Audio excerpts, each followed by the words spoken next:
Hey, good evening. Kathy Beatty here with Divorce Support Anonymous. My feature that I put up my screen stating Divorce Support Anonymous wasn't working tonight. So, welcome. I'm glad that you're here. I'm glad that you have taken the time.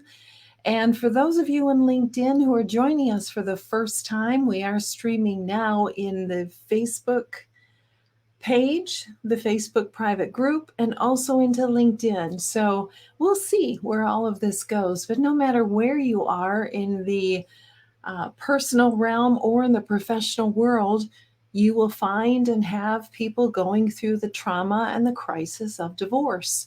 So I'm wanting to reach out and spread out just a little bit further.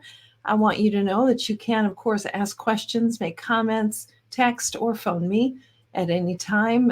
This is all about conversation and giving hope and direction to those of you going through the trauma of divorce. Couple of announcements. February 24th, that's coming up in a couple of weeks, not that far away. I'm going to be holding a webinar, Should I Get a Divorce? So I primarily am working with those people who are going through divorce as a divorce coach, a group facilitator, and a domestic mediator. However, I also work with those people who are struggling with the question, should I get a divorce? So we are going to have a conversation and we are going to walk carefully and sacredly through this area and to help guide you in a question that only you can answer. But there are some things to consider before you take that step. So that's September 24th. Reach out, let me know. It will be public presentation, and then we will have a private Zoom meeting afterward to answer your personal and specific questions. Also, coming up, I'm excited to talk about April because it is currently in a cold February evening here in Grand Rapids, Michigan. So I'm excited to talk about April. Be here before we know it. Support groups, April 19th here in person if you are in the Grand Rapids, Michigan area. April 20th online anywhere in the world. So wherever you are coming from, I would be more than happy to have you part of this group and to get you the information that you need as you process through the trauma of divorce. So the topic tonight, as you may have seen with the post that I created in LinkedIn and also in Facebook, is what do you do when you feel like you're going down that big dark hole of hopelessness? And this is something that can happen to all of us. And I want to be of help and guidance. Hey, Michael, good evening to you as well. Good to see you. Good to have you here. So we have those moments, if not moments, longer periods of time when we feel a hopelessness. And this could be for a number of reasons. It could be an anxiety that we are having. It could be a depression that we feel hopeless from. It could be simply overwhelm because of all of the things that we are dealing with. We're dealing with the legalities, we're dealing with the emotions, we're dealing with our children, we're dealing with community, family, work, and all of that put together is enough to overwhelm us. So we may begin to feel hopeless, and also fear of the unknown, fear of the future can cause us to feel and go down this dark hole of hopelessness. So I want to talk about that tonight, and I want to give you some guidance, some words to hold on to, because it is a matter of holding on and not despairing or giving up. Because even these times of hopelessness, we can see that glimmer of hope. And as you know, all of my programs are faith-based. And I honestly believe that there is a God that cares for you, that reaches out for you and wants to assist you and comfort you and give you hope and direction through these troubling times. I'll go to my Bible verse. First off, the Lord is near to those who call on him. to all who call on him in truth, who are honest with him, who say, I need you, I need direction, I need hope, I need to see something positive here before I despair. He fulfills the desires of those who fear him, and that fear is a respect and an awe of his mighty power and his goodness. He hears their cry and he saves them. He gets them through these periods of hopelessness. So that's to begin with, just to start with that basis, that scripture that's going to guide us through and give us something strong to hold on to, because that's what we need. We need something that is not going to shift and move and drag us around in different directions, something that is strong and stable and will not fail. And there are very few things in this life that are. God is one of those. So as we are feeling this hopelessness and this despair that's coming up, I want to give you 5 points tonight, actually. Number 1 is our thoughts, even though they feel so real and they feel so permanent and so powerful in us, they are not always the reality. They are strong because of our pain. They are overwhelming because of our pain. Because again, we are searching and grasping for something to hold on to. And so our feelings can cause us to despair. Our emotions can cause us to be overwhelmed, but they are not always reality. And we have to remember that as we are going through those periods of hopelessness. Yes, this is what I'm feeling, but no, this is not truly the reality.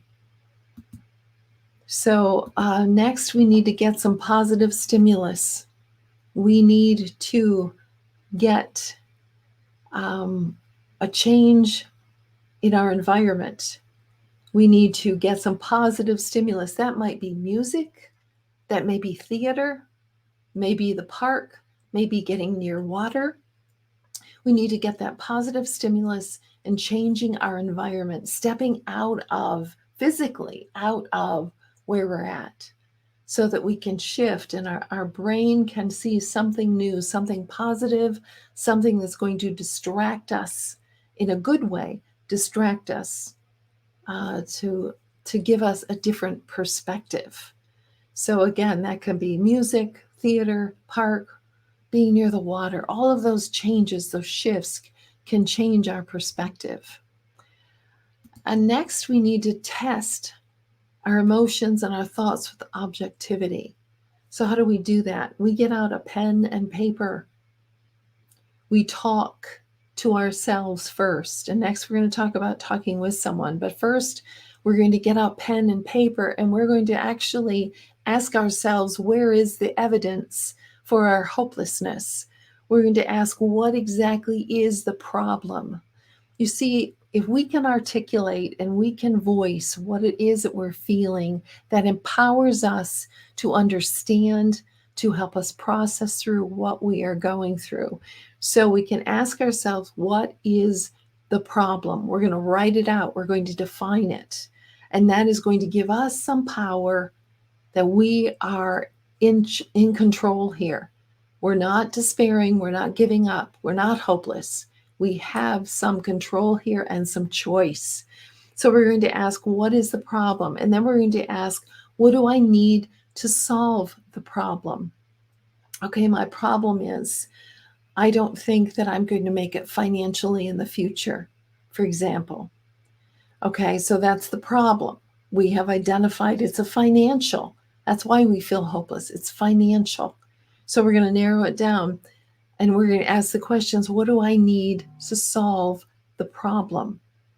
What do I need? And that may be, I need to consider looking for a second job, a new job, a different job. I need to get some budget help. I need to take that money class. There's a number of things. But see, when we can state the problem, we can begin to look at what we need to solve the problem. And again, that makes us feel more in control. And then we ask ourselves, what control do I have? Where do I have control in this situation? Well, I have the ability, I have skills, I have availability, I have health that I can get another job. I can take that class. I can go to a church, tell them I have no money and ask for sponsorship or scholarship to go to a Dave Ramsey or a financial class or meet with a financial person. So as you can see, as you get more objective, you can remove yourself from the emotions and their overwhelming hopelessness. And we can say, hey, yeah, I have choices here. I have some control here.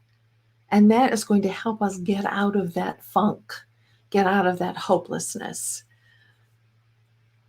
So let me just say it again. What is the problem? What do I need to solve the problem? What control do I have? And what choices do I have within that control?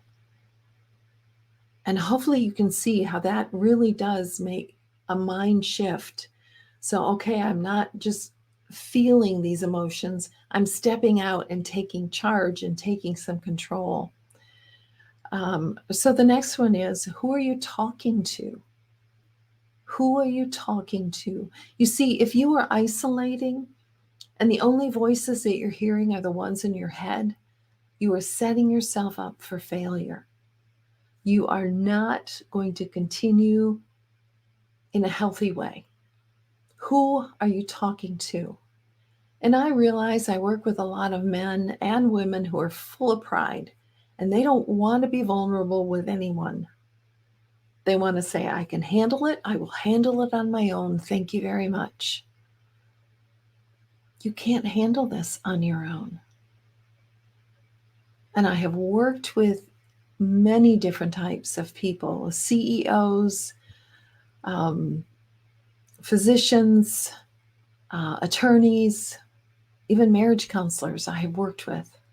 You can't do it on your own. You may have the head knowledge, but you may not have the capability. See, God created us for community. He wants us to be with other people, to share, someone to share this with. We need to talk. We need to talk. Desperately need to talk. So find someone to talk to. Is that a pastor? Is that a healthy, strong friend? Is that a support group? Is that a divorce coach? Is that a therapist? Find someone to talk to. You need someone to talk to. And then I want to ask, do you need professional help? Is this beyond the scope of what lay people can help you with? Do you need to see a physician? Do you need to see a psychiatrist? Do you need to talk with a professional who is trained to guide you through these steps of hopelessness? To guide you, to give you a slight change in perspective so that you can find that hope that you need to get through this. This is a season. This is not a destination. This is a transition. It's a season of life. And I know how difficult it is, but you are not destined to stay here. So please keep that in mind and do not let your emotions override the truth that you are a person of incredible value. You have so much to contribute to this world. You are needed by so many, by so many. And even though right now you may not feel that you are needed by many, trust me when I say your community and your world needs you. God designed you a very unique way in which you have gifts to contribute into the world that no one else can. The Lord is near to all who call on him, to all who call on him honestly. Say, God, I don't feel like I have any future. I don't feel like I have any hope. That's honest. That's honest.